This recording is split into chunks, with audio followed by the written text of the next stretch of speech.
pada keadaan tertentu kadang kita marah pada seorang. Ya, tapi di keadaan tertentu pula saat kita marah, bisa jadi kita memiliki ketidakberdayaan. Nah, ini kan membingungkan. Saya marah pada seseorang, tapi saya tidak bisa mengekspresikannya pada orang itu. Ya, misalnya marah pada orang yang lebih superior tentunya ya. Marah pada atasan. Pasti kita tidak berdaya ya. Kita nggak setuju nih dengan sebuah ide dari atasan kita. Atau sebenarnya kita benar, merasa benar tepatnya ya. Tetapi tidak terakomodasi. Ya, tentu kita nggak bisa dong langsung memaksakan kehendak kita.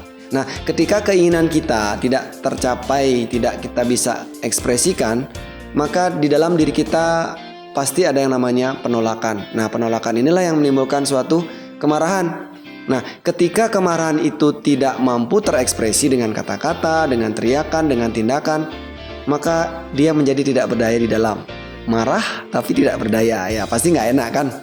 Marah pada orang tua, marah pada pasangan misalnya. Kalau pasangan kita superior atau kita mungkin menjaga image gitu ya, kita nggak akan nyaman untuk marah.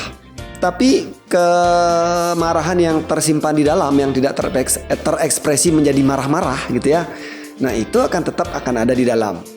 Nah, disinilah kita perlu belajar, karena sesungguhnya kemarahan itu adalah energi yang baik sebenarnya ya.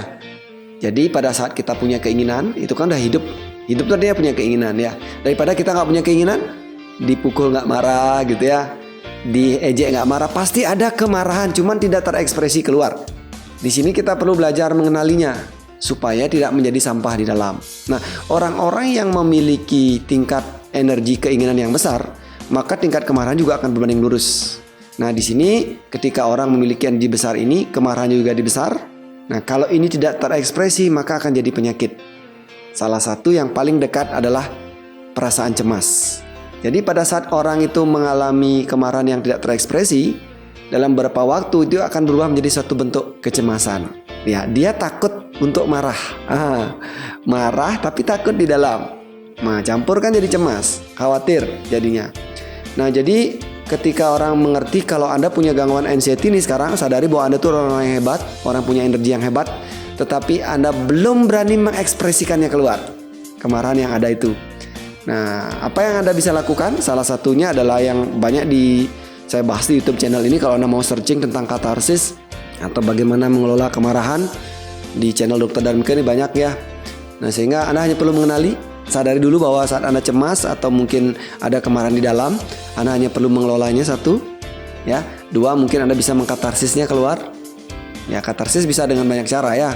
Cari channel ini banyak tentang katarsis. Kalau dikelola ya tinggal dikelola. Bagaimana mengelolanya, mengamatinya, merasakannya, kemudian dia mengalirkannya keluar, atau bisa dialihkan menjadi bentuk karya. Nah, sebenarnya banyak sudah dibahas ya.